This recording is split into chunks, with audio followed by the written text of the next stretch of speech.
Right. तो उसके लिए आपको LCR मीटर की जरूरत है। अब LCR मीटर पे एक सर्टेन फ्रीक्वेंसी बैंडविड्थ है, ये आपका 4 हर्ट्ज से लेके 4 हर्ट्ज से लेके 8 मेगाहर्ट्ज तक के लिए काम कर सकता है, राइट। अब हमने अलग पूरी फ्रीक्वेंसी बैंडविड्थ क्यों दे दी? अगर आप एक सिंगल कंपोनेंट लेकर आते हैं किसी भी टाइप का, चाहे आप इंडक्टेंस लाए, कैपेसिटेंस लाए या रेजिस्टेंस लाए, आप जैसे जैसे फ्रीक्वेंसी वेरी करोगे उसके पैरामीटर वैल्यू चेंज हो जाती है। आप वोल्टेज करंट वेरी करोगे, वैल्यू चेंज हो जाएगी। आप सेम कंपोनेंट यूज करते हुए सेम सर्किट पे उसको अलग तरीके से बिहेव करवा सकते हैं। इतना बड़ा कंप्यूटर नहीं रह गया, राइट। मोबाइल भी अब इतना बड़ा नहीं रह गया, हाथों में आते हैं। पहले होते थे ना इतने बड़े बड़े पैनासोनिक के फ़ोन, राइट। अब हम छोटे से छोटे होते जा रहे हैं। क्यों? क्योंकि अब आप फ्रीक्वेंसी ड्रिवन कंपोनेंट्स को यूज़ कर रहे हैं, ना कि वोल्टेज ड्राइव कर रहे हैं, राइट। पहले हमारे घरों में पंखे चलते थे, इतना बड़ा बड़ा रेगुलेटर आता था, राइट। अब कुछ नहीं रहेगा, आपको सिर्फ नॉब घुमाना है, right. So most of them are now frequency driven in place of voltage driven, ठीक है। तो आपको उसी चीज़ के ऊपर अगर काम करना है तो आपको ये LCR मीटर की ज़रूरत है। अब आप इसको यूज़ कैसे करेंगे? सेटिंग पे जाएंगे, फ्रीक्वेंसी आप यहाँ से चेंज कर सकते हैं। 5 मेगाहर्ट्ज आपके पास वैल्यू आनी शुरू हो जाएगी। 1 kilo hertz, 1.2 kilo hertz, 4 hertz. तो आप इस तरीके से सिलेक्ट करोगे। आपको सिर्फ इस क्रोकोडाइल क्रिप्स पे वो कंपोनेंट को कनेक्ट करना है और आपके पास डाटा आना शुरू हो जाएगा। एक चीज़ का ध्यान रखना है, इस इंस्ट्रूमेंट को ऑपरेट करते हुए एक्टिव कंपोनेंट नहीं लगाना है, वरना ये खराब हो जाएगा, क्योंकि ये वोल्टेज और करंट सप्लाई करता है। अगर आपने एक्टिव कंपोनेंट लगा दिया तो ये सर्किट खराब हो जाएगा इसका। क्यों? क्योंकि ये व्हीटस्टोन ब्रिज है, 4 वायर मेथड है, राइट। ये अप्लाई करेगा ना कि लेगा, ओके।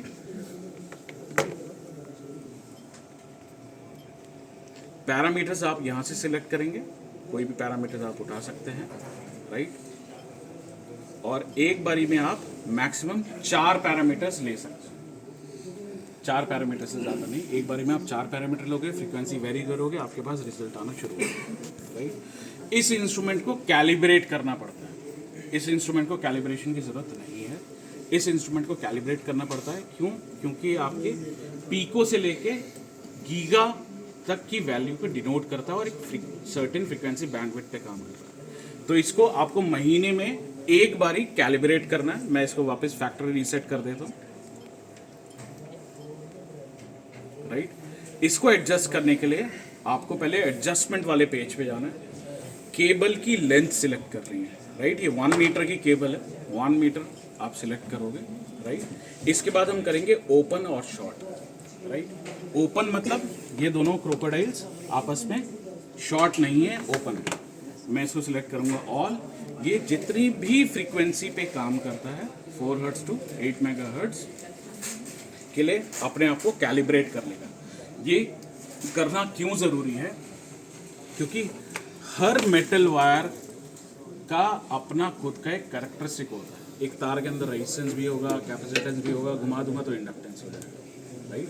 तो इस केबल का वैल्यू को हटाने के लिए, नेग्लेक्ट करने के लिए ये एडजस्टमेंट करा जाता है। मान लीजिए अगर इसका 4 ओम है, आप एक 40 ओम का रेजिस्टेंस मेजर कर रहे हैं तो 44 दिखा देगा उसको, राइट। तो इसकी वैल्यू को नलीफाई करने के लिए कैलिब्रेशन करा जाता है। तो हम केबल की वायर सिलेक्ट करेंगे और उसके बाद इसको एक बारी ओपन में एडजस्ट करेंगे और एक बारी शॉर्ट पे एडजस्ट करेंगे।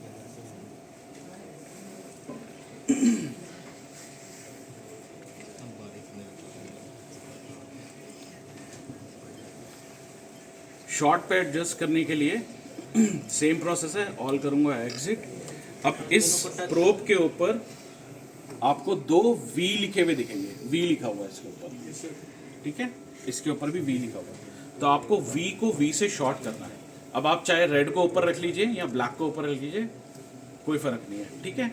इसके अंदर एक पोटेंशियल का है और एक करंट का है, राइट। 4 वायर मेथड एग्जीक्यूट कर दूंगा, ये 100% तक चलेगा और खुद को कैलिब्रेट कर लेगा। मतलब इस केबल की जो भी वैल्यू है वो अब निल हो गई है, तो आपके पास एक्यूरेट रिजल्ट आएगा। जब भी हम एक्यूरेसी की बात करते हैं, ये इंस्ट्रूमेंट 0.01% एक्यूरेट है। इंडस्ट्री में इससे ज़्यादा एक्यूरेट इंस्ट्रूमेंट नहीं है, ये 0.01% एक्यूरेट है। अब इतने ज़्यादा एक्यूरेसी की हमको क्यों ज़रूरत पड़ेगी? क्योंकि मार्केट पे अभी 95-96% तक एक्यूरेसी के इन्वर्टर्स अवेलेबल हो गए हैं। अगर मेरा इंस्ट्रूमेंट जिससे मैं मेजर कर रहा हूँ वो खुद ही एक्यूरेट नहीं है तो रिजल्ट कैसे देगा, राइट? इसलिए ये इंस्ट्रूमेंट ज़्यादा एक्यूरेट है। ये 0.05% एक्यूरेट है, ये 0.01 है,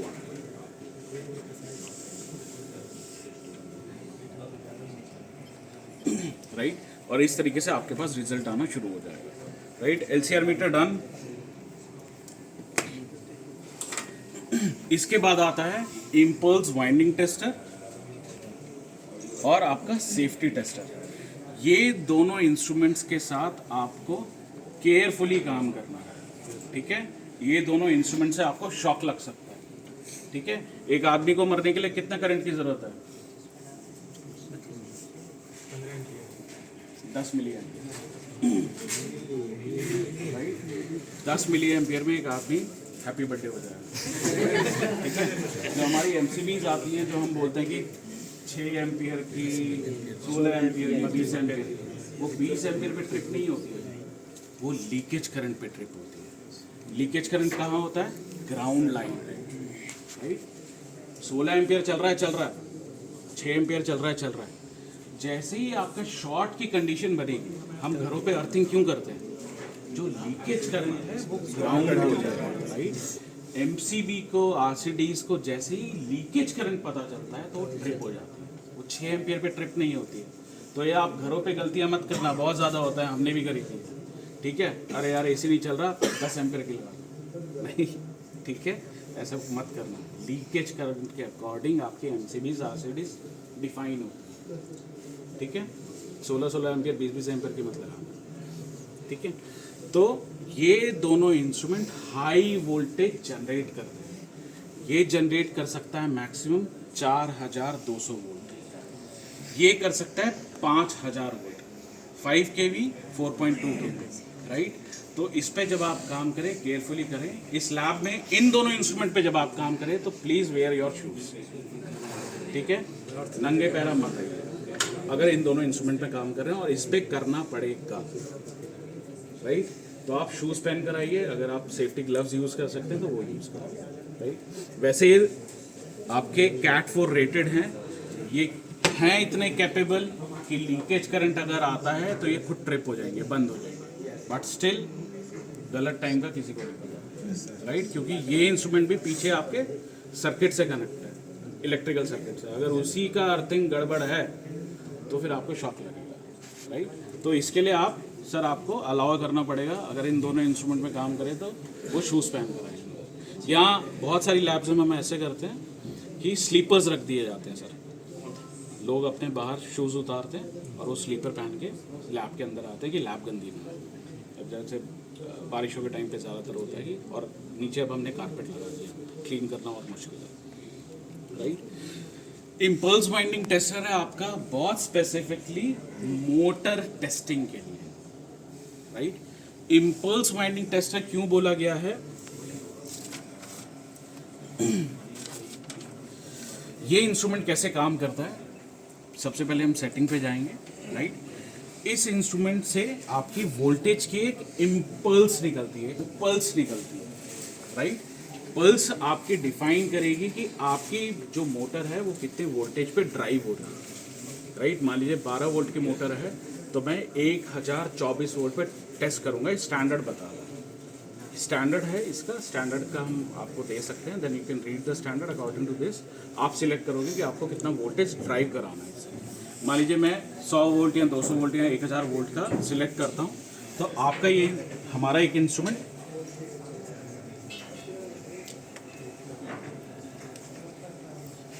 इस तरीके से पल्स देगा, राइट? आपको वो पल्स यहाँ पे दिखेगी, राइट? ये है आपका पोटेंशियल और ये है विद रिस्पेक्ट टू टाइम, ठीक है? टाइम एक्सेस है और ये आपका पोटेंशियल।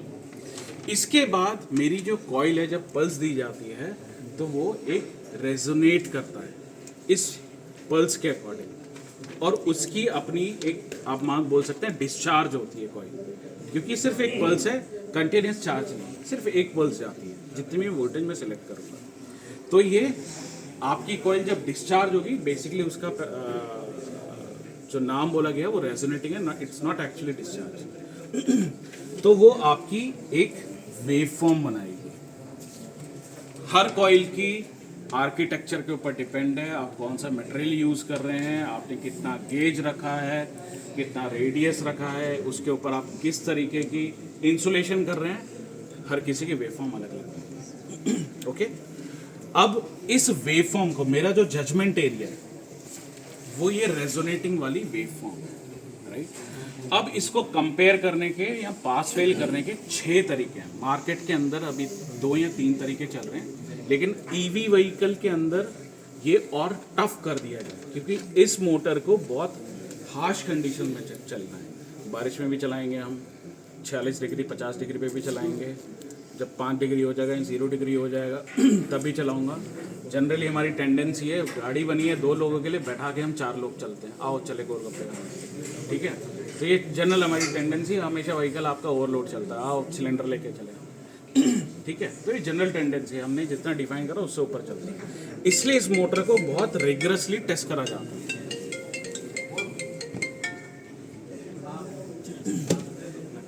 राइट। इसलिए इस मोटर को बहुत रिगरसली टेस्ट करा जाता है, इसलिए इसके पैरामीटर बढ़ गए हैं, 6 पैरामीटर हो गए। अब ये पैरामीटर्स कैसे टेस्ट होंगे? मान लीजिए मेरे पास एक गोल्डन मोटर है। गोल्डन मोटर मतलब जो मोटर मैन्युफैक्चर है वो डिफाइन करता है ये मेरी सबसे अच्छी मोटर है, इसमें मैंने बहुत अच्छा मटेरियल यूज़ करा है, मैं जितनी फाइन से फाइन क्वालिटी दे सकता हूँ मैं उतनी दी है। उस मोटर के वेवफॉर्म के, कॉइल के वेवफॉर्म को कंपेयर करा जाता है प्रोडक्शन लाइन, राइट। अब वहाँ पे हजारों लाखों मोटर बन रही है, उनको कंटिन्यूस टेस्ट करते रहते हैं, राइट। अब इसमें 6 तरीके हैं। सबसे पहला है एरिया।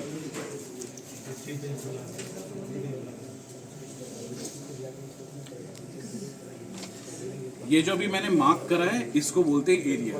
अगर इस एरिया से उस वेवफॉर्म बाहर जा रही है तो फेल हो जाएगी, राइट।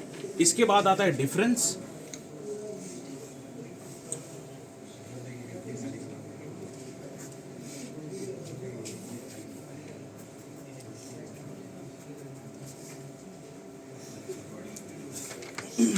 सॉरी मेरी ड्राइंग बहुत खराब है।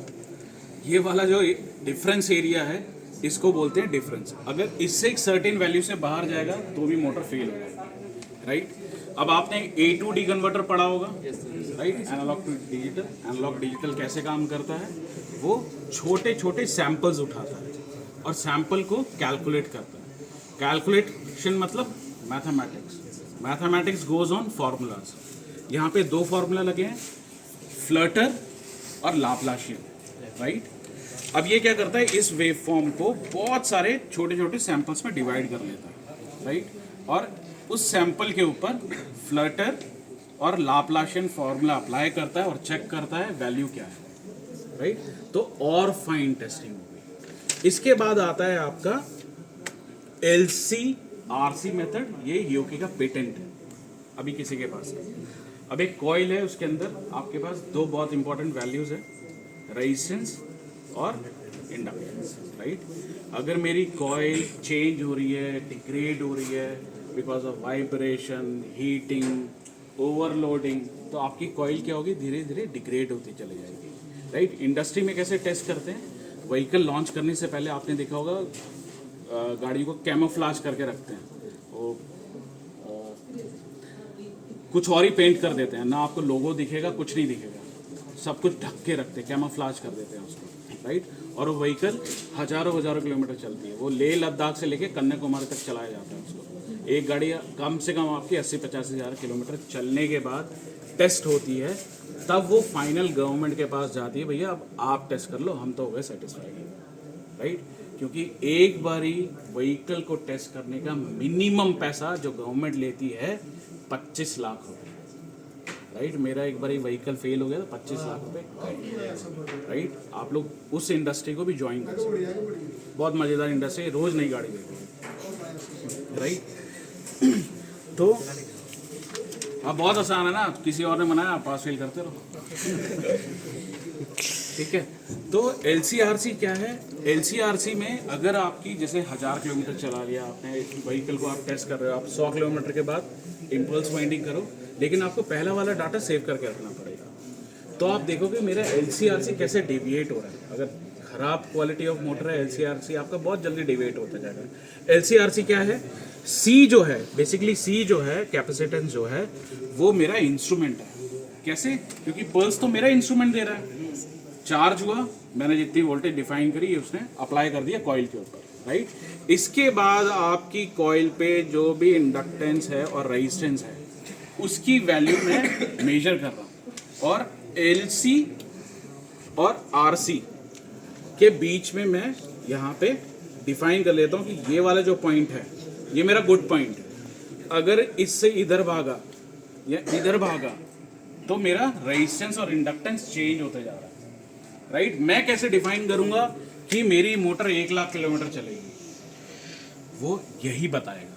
मेरा LC और RC बहुत धीरे डिग्रेड तो हो गई, हमारी भी लाइफ है 80 साल के बाद 60 साल के बाद अब नहीं बढ़ते, राइट। मोटर के साथ भी यही है, लेकिन ये बहुत फास्ट नहीं होना चाहिए, राइट। ग्रेजुअली धीरे धीरे डिक्रीज होगी। तो ये LCRC ग्राफ बताता है कि मेरी मोटर कैसे धीरे धीरे आपकी डिग्रेड होती जा रही है, राइट। इंडक्टेंस की और रेजिस्टेंस की वैल्यूज आपकी गुड मोटर से धीरे धीरे दूर होती जाएगी, लेकिन कितने टाइम बाद या कितने किलोमीटर चलने के बाद वो टेस्टिंग करके देगा ये इंस्ट्रूमेंट, राइट। मेरे को इस कॉइल के ऊपर जो भी मोटर है उसकी कॉइल के ऊपर मेरे को ये वोल्टेज प्रोब्स लगा देनी है। मैं यहाँ से डिफाइन करूँगा मेरे को कितनी वोल्टेज अप्लाई करनी है, राइट। मैं 4200 तक जा सकता हूँ, राइट। जैसे मैंने 200 वोल्ट सिलेक्ट कर लिया है। यहाँ पे मेरे को कितनी पल्स अप्लाई करनी है, राइट। पल्स देने के बाद अगर मेरे को डिस्चार्ज करना है तो मैं वो भी डिफाइन कर सकता हूँ। आप जितनी पल्स बढ़ा दोगे आपका टेस्टिंग का टाइम बढ़ जाएगा, लेकिन वो बहुत एक्यूरेट हो जाएगा क्योंकि आप बार बार रिपीट करा रहे हो उससे वो चीज़, ठीक है। और उसके बाद मुबीन यार एक मोटर दे दियो,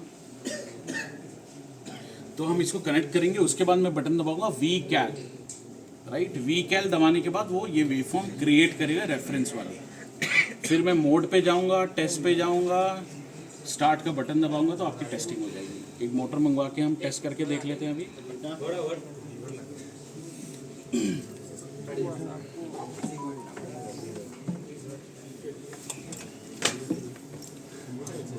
नीचे रख दे, नीचे